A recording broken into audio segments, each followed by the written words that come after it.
Good day and welcome to this next edition of the podcast on change dynamics. And today we've got the pleasure to welcome John Deel. And this is no small thing, because John is known as one of the world's foremost change experts. And he's known of the phrase called "people are the game." And that indicates immediately that people are an important element talking about change. And it's also a very nice link to what we do in this podcast, talk about soft controls and its relevance to change, because change is an important issue in the world, because the world is changing, but people have to change, and if people don't change, then there is no change at all. Now, John is seen as a respected leader of enterprise-wide change management programs, and he does a good job in that by helping people out and trying to execute change, called often a change maker, which is an interesting title I think you could be jealous of. He says, I'm helping people to be transformational, to execute transitional change, which is, I think, a very nice idea. And he focuses on changing behavior, which I think is an interesting perspective, because people sometimes have a more techie view on change. And I think John is someone who focuses on the behavioral aspects of it. He once said, well, people sometimes see change as scary. Why not explain to them how it works? And then they will probably have more confidence in the change rather than be scared by the change. So I think we're very lucky to have you on the show tonight, John. Thank you and welcome. And I hope we haven't exaggerated in the introduction, because I think you have a remarkable track record. I'm blessed by that introduction, so I really appreciate that. And I'll try to hold my space. Good. So very good. Okay. Well, one of the things that we observed is that there is, as I said, a lot of change going on, but still we observe that a lot of companies, and we deal with commercial companies as well with the government, they are reluctant to change. It's not as quick and as perfect as you might expect or as might be needed. So we wonder why that is, that change, although we all say, oh yes, this is very important, that still change is not taking the pace you would expect and some companies would need. What's your vision on that, John? What's keeping them behind? Well, here's what's interesting. So the pandemic is a good example. Okay. Now everybody's using an example, but that's real life. Okay. So when something as serious as that takes place, automatically you can see some people will just fall in suit from a behavioral perspective. They'll wear their mask. They'll want to get shots. They want to be safe. They want a distance, right? Because it's something that serious. Okay. And at least at a high level, they understand what the change is about. We have this virus. We're going to try to contain it. We're going to try to get back to normal. So they understand, now they might not understand all the things that Dr. Fauci says or whatever, but they understand the fundamentals of why we're going to have to change some things, because they take it on themselves to say, I understand this and I don't want to get sick. I don't want to get my loved ones sick, etc. Right? So now think about that in business. So Cotter would say you have to have what is the burning platform for change? Now, I've had most of my experience in private industry. God bless the people that are in my family. There's a lot of them that work for the federal government. Okay. That path was not for me. But in the private industry, you have to have a burning platform for change first and foremost before change is ever going to happen. Now, then you say, well, we got that, John. And the executive stated that on high. To this day, thankfully, I still have a job, because change is not easy. The executives know what they want to do, but here's the secret sauce. How do we operationalize what the executive or the company wants to do? So the operational part of, which is changing the behaviors, changing the process, integrating the technology, et cetera. They know they have the right answer, but operationalizing that across the board is a tough pull. And most of the time they go grab for the easier pull. The easier pull is, okay, well, we can replace this legacy system with this ERP. Oh, we can put in Salesforce. So, and because of my technology background, I see this happen all the time. They go right to the technology, and sometimes they wrap the change piece into the technology piece, which is almost dead wrong. Yeah, because then the risk is that they forget the people element. They focus on techie and they're not thinking about the humans and the human behavior. That's what you're pointing at, right? Right. So yeah, what I have to focus on is they understand when I show up on the ground. Okay, and this is prior COVID, because I'm an on the ground kind of person. I don't think you can do change management from a cube, from an office cube. Mm-hmm. You have to be on the ground, right? And so what you have to do is you have to make sure that people understand what the change is about. Some people really, that you think the CEO, so everybody knows because I had a town hall. No, not everybody knows. They didn't go. And their manager told them they didn't have to go. And the manager didn't tell them what happened. So we got this perception. Everybody knows. Well, they don't. Mm-hmm. Well, okay, they can know, but did they understand? And so what happens? I get on the ground and they know one thing and one thing. I guarantee it really quick. John wakes up every morning thinking about one thing as it relates to this transformation. One thing. It's the people. Every morning, whether that person's in IT, whether that person's in procurement, whether that's person on the board, whether that's a senior executive, whether that's the associate, he's thinking about the people, because those are the ones that are going to actually operationalize what we're going to do. So thank goodness for me, I've connected with that. And actually I found that I like doing it. And then I found out I'm actually kind of really good at it. And I'm like, wow, that's powerful stuff. Yeah. And so that's kind of been my thing for the last 20 years. That's basically, we can get into all these other things, but you're right. It's still perceived as hard. How do you transfer this view that you have to the organization? Because if you're only the one in the organization with that view and acting that way, my experience, it won't work. So you have to transfer it, that behavior, that view on behavior, you have to transfer that to the CIO, to the management in your, even to the people in the organization. How do you do that? Right. So the thing is, I hit it at all levels simultaneously. I don't believe in just totally bottom up approach or top down. I'll go as high in the organization that the consultancy that I'm working for or whatever that company allows, without being politically disruptive. Okay. Then I'll go do some focus interviews at the lower level. I said, look, guys, all we're going to do is start closing those gaps. No task is beneath me and no person is above me or beneath me. So basically what you do is you start forming those relations and spot checking behavior. So when I get to that management level, I'm like, guys, this is what I'm asking you to do. Is I want you to have a meeting with your peeps. And if you can't have that meeting by yourself, guess what? I'll come, I'll bring the donuts, biscuits, coffee, and I'll help you in that meeting. I'll help you prepare for that meeting. I'll be there in the meeting. But guess what? We're going to have this meeting and this communication going on. Not this email that we think clicked here, then went there and never landed. No. So once you start doing those very small behavioral things and then go up to an executive at the next level and say, guess what, Mr. Director, town hall, we need you to say these 3 things. I can write them for you. They don't even know that I wrote them for you. I'm going to make sure I see you deliver them. And then I'm going to spot check all your direct reports underneath to say, did you deliver this message down to the next person?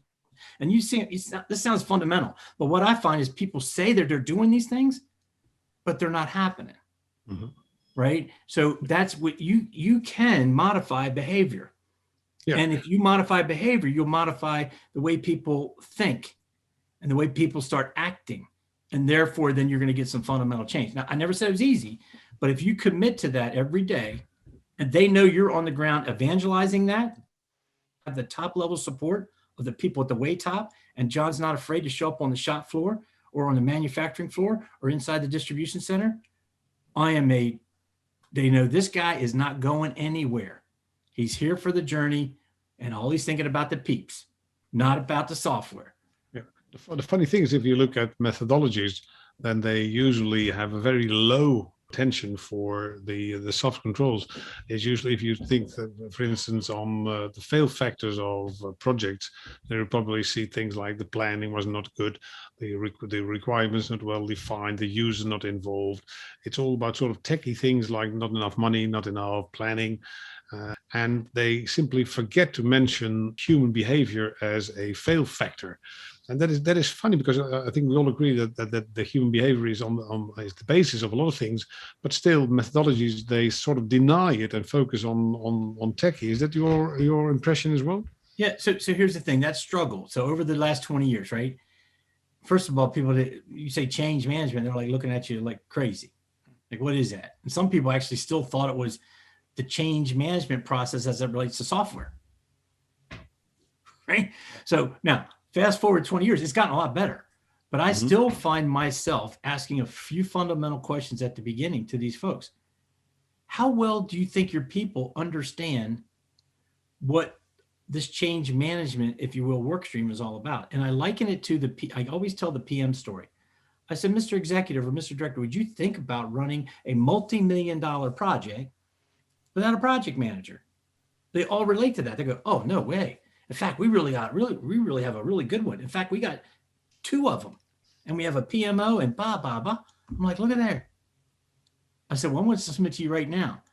The success of the results and the behaviors that need to get changed aren't really monitored by that office. And so all I submit to you is, can we have a little slice of that same thing to go side with your PM? And they go, oh. I said, what if you just match the percent? I know what percent you're paying the PM. I know what percent the PM work is anywhere from 17 to 22% the investment cost of this multi-million-dollar project. So give me 17%. And give me and my team, my small team, to help you with some of the blocking and tackling components like training, end-to-end training components, building content, delivering content, hosting content. How are we going to teach our people? And then they finally, so I don't have to fight for it as long or as much this time.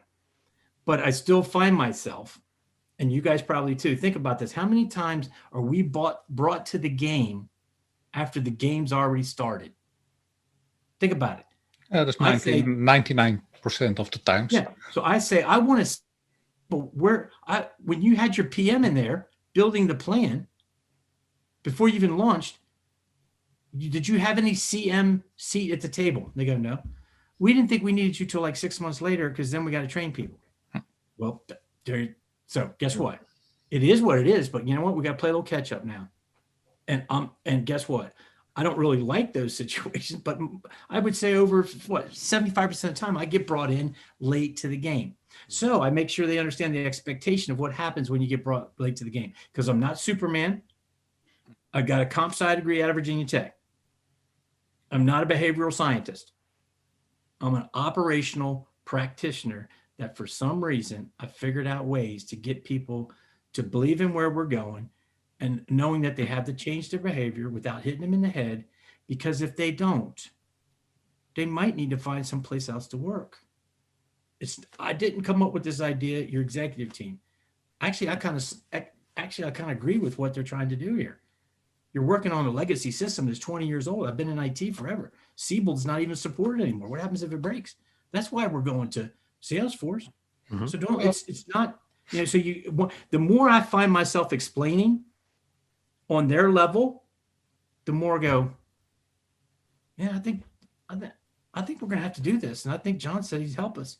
And he's got an open door, and we can come in there and complain and do whatever we need to do, but we want to buy in. Do I get 100%? You guys know we don't get 100%. But the ones that are violators, I'll give them a second, or eventually I have to say, look, these people are polluting organizations. So guess what? You got 2 procurement organizations. You're trying to get them to 1 and use one platform. Yeah. So we got to do some change in here. That's exactly where we wrote the book about. What's exactly. That? That's what.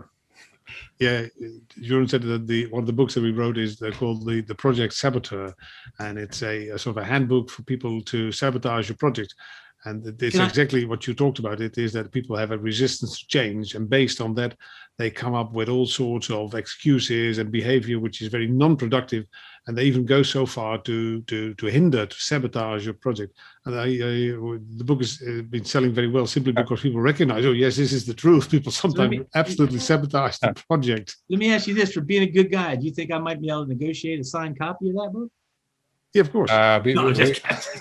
No, that's no problem. We will send you a copy. But here's the thing, guys. See how we bring up things that they're common. And like I said, this is what I really like about this field, even being 20 years in it, is I don't have all the answers, but I'm a student of this field. So I'm reading the book before people know about the book. back when they said you can't change culture, I'm reading Change the Culture, Change the Game, because that's the only book out there that I think it lines it up in my brain to where. So I believe in all the theories, or I try to understand, but then I get right back to my basics. Okay, I got to take that think tank and then operationalize that in my own way. And most of the time, the companies embrace that. They like that I'm not coming in with the McKinsey 5-inch binder or the Accenture binder. I mean, they know I work for Accenture. They know I work for IBM. They know I have a corporate background. But I come in very humbly saying, look, whether you believe it or not, I think I can help you. Let's give this a whirl. And next thing I know, 15, 21 months later, I'm still on the ground helping them. One of your statements, it's on top of one of the papers you send us. That is, you're an always on change expert. By the way, I like the sentence, but what is it? What you mean by it? Okay, so here's the thing. So, and I hope you don't mind me, and it's not diverting, but back in 2008, I'm not saying that's when LinkedIn started, but back in 2008 is when I jumped on that train. Mm-hmm. You're talking to an executive that knows everything about technology. I can build a website. I don't own a website. So I figured out back in 2008, I think my digital identity from a professional perspective is going to be defined by this platform that I didn't make up, that someone else made up. So I took that all the way to the bank. In other words, I exercised how to do that all the way. So it's funny, it's something as simple as what you just brought up. People ask me, how did I get that in there? Well, when you type in your name, you can type anything. I could say John Santa Claus. I could say John. So I put John Deel -- always on change. So what I'm trying to say is when people read my LinkedIn profile, if they can't grasp in 30 minutes that that's what I'm about, and so they can read it a couple different ways. Some people read it like the world's always changing. So always on change is happening. Or they might say, well, John sounds like he's always on change. He's always doing something about change. It doesn't matter, but whatever it's doing is resonating positive things. John, I looked at your LinkedIn profile. I saw I clicked down there, read these 3 sentences, and then I clicked on this ... see more. And they go, it only took me a minute to find out, okay, I know what this guy does. I know what he likes to do. It's pretty obvious. And then the phone rings. Okay. So I believe branding. Now, that's the way I branded myself. Now, of course, you have to put some work behind that, but that's the assignments that I got. Just like you and I, we get a good assignment. Like I did a Walmart, I did an Energizer. I went to Saudi Arabia. So all these things make these experiences happen, which is the operational side of that. But then it can come together underneath of that LinkedIn profile, John Deel, always on change. They know that I'm not a plumber. That's true. They know that. I hope they don't think I'm in IT anymore. I'm a change practitioner in my heart, in my DNA. It says it right there. And I don't know about in your country, but in this country, they say you're not an expert in anything until you logged over 15,000 to 20,000 hours in the field. Mm-hmm. Well, I'm up to about 27,000 hours. So if they ask me about certification, I'm going, I think I could teach those certification classes, by the way. Mm-hmm. And I love all those methodologies by ProC and ACMP and Cotter and blah, blah, blah. And I've used them all, but I'm not certified. I'm certified by the clients I serve. And here's a Rolodex. One of the things we are looking always at is resistance to change. How are you going about resistance to change? I heard already something, and there's always one in the team that, etc. And I take action on it. Sometimes what we experience is that the resistance to change is not even coming from the team itself. It might even be a manager. It might even be the one that gave you the assignment. Right. And how are you handling those things? Okay, so here's the thing. Isn't it it's like a bloody mess sometimes, right? Because you have to take them as they come. You can't always predict them. Right. I can do some surveying up front and find out and do some, get some data. But just like the things you just said, like once I find out, and so this is how I got the name of my company, by the way, too. Closework. Now I kind of borrowed Closework from a company that I used to work for called Celerant Consulting, which where I cut my teeth in change, in the change field. and they had a book wrote about them. I think it had Closework in the title or something. So I named my company Closework Consulting Partners, because the problem or the challenge you just talked about cannot be solved unless you're working very closely hand in hand, right? So you'll find out about it in a meeting. Mhm. And so what I try to do, because this is really interesting, I don't know what I don't know, right? Just like unless somebody comes tells us, and then we do, we're like scratching our head like, are you really serious? That's what you think's going on? So if you work closely with them, you'll find out something in a meeting and you'll pick up on something. So you have to kind of be a really good listener. And I didn't learn that at Virginia Tech, that's for sure. But I've been trying to pick up and grow that skill as we've moved along. And I'm getting better at it, but sometimes I need, shut my yip. But you listen and you find out. You've heard of the book, Speed of Trust, or The Trusted Advisor. Yep. I studied under Green, who wrote The Trusted Advisor, because I wanted to figure out, can you tell me, Mr. Green, why do people tell me their stuff? I didn't say stuff. I said another word began with an S. He goes, John, because people don't tell you their stuff unless they're starting to beginning to trust you, or they already trust you. What we usually try to do is to see where the interests of people are. And if their interest is being harmed by a project, then there is the reason for resistance to change. And thereby the key to the success in change, in our view, then, is that you try to see if there is a way to deal with their interests. If their interest, for instance, is a different job or a different salary or early pension. So we try to investigate what drives them. And that is a background of behavior, what drives the people, what makes the machine tick. And sometimes the machine is ticking in the wrong direction and leading to resistance. So we usually focus on the interest of people. Is that something that you could agree with? Yeah, no, absolutely. So you have to find out what's driving that behavior. And it's really, are you interested in what's really making them tick that way? But here's the thing I'd throw back to you guys. How many times, and I learned a lot from it, how many times have we ever asked a simple question as a change practitioner as we're going in there? Can you tell me about any other change capability or practitioners that have been involved in this organization over the last, say, 5 years that as it relates to any kind of large scale transformation? Guess what? Most of the time I ask that question. Sometimes I ask it, but then they say no, but I don't press it a little bit. Mm-hmm. So then how did I find out that they hated the previous company and all the change practitioners? And then when I found out why, just like you say, what they're interested or what's their reason, they said, John, all they do was do all this stuff, make us do all this stuff. And then they would push out the email and take all the credit.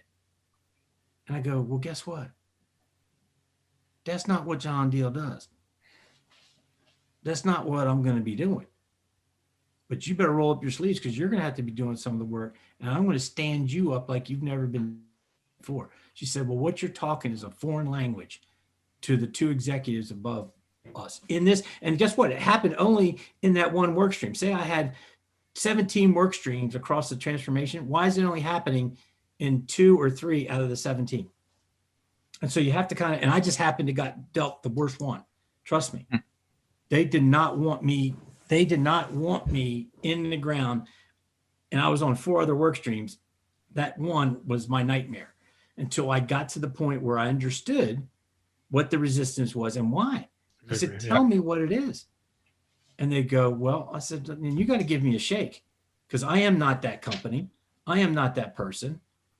I come with a different kind of angle, a different kind of passion, and I'm here to help you. Yeah. So then we kind of ironed it out, but it was rocky there for a couple months because I didn't know what was going on. Yeah, exactly. And then we come to one of the statement right in the beginning. You have to make them understand the reason behind the change, explain to them why the change is there, and that probably reduces the resistance, and you get some cooperation. John, can I ask you one a little bit different direction of question, because that's also part where our interview, our channel is about. And it's a bit about responsiveness to change of organizations. What is your view on how companies are responding, how responsive they are to change? I think that's gotten better, definitely over the last 5 years. And forget about the pandemic. Yeah. Here's what's happening, at least the way I see it. And I'm not trying to say just US, but it's very critical that companies need to stay ahead of their competition, know their competition. So it's very critical that they keep moving and keep changing.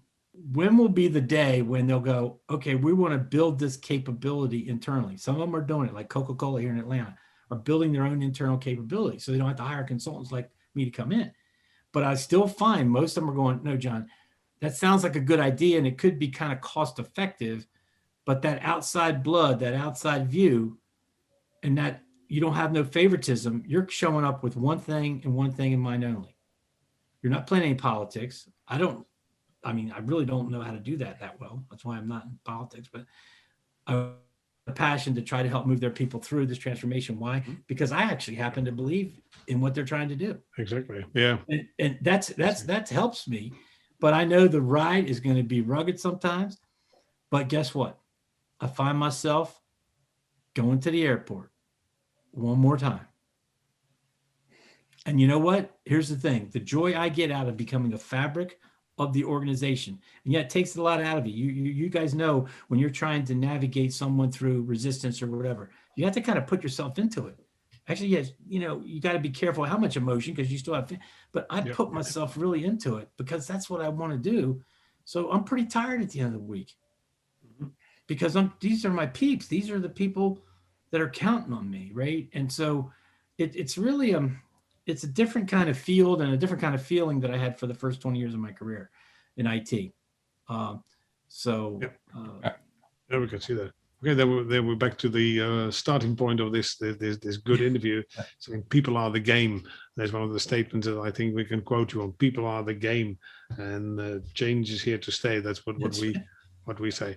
Okay, John, I think we had a very nice interview with you, and we would like to thank you very much for spending this time with us tonight. And we certainly learned a lot of good insights from your experience throughout the years that you spent in change. And I think we can close down by thanking you very much for your time. I think we can quote you by "People are the game." I think that's one of the gains of this interview. Yeah, let's make them. Here, look, people, instead of running from change, let's help them run to it. I mean, Fully agree.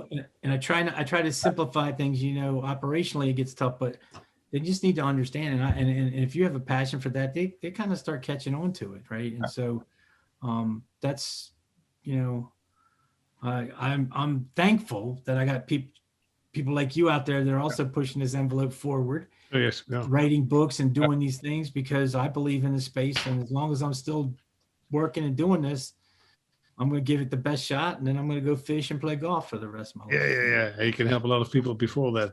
Okay, we'll wish you good luck in doing that, John, and stay tuned for a while. But thank you very much for your time so far, and thank you for sharing these insights with us tonight. So, and bless for your time that you spent with me. I really appreciate it. Same to you. Thank you very much. All right. Thank you.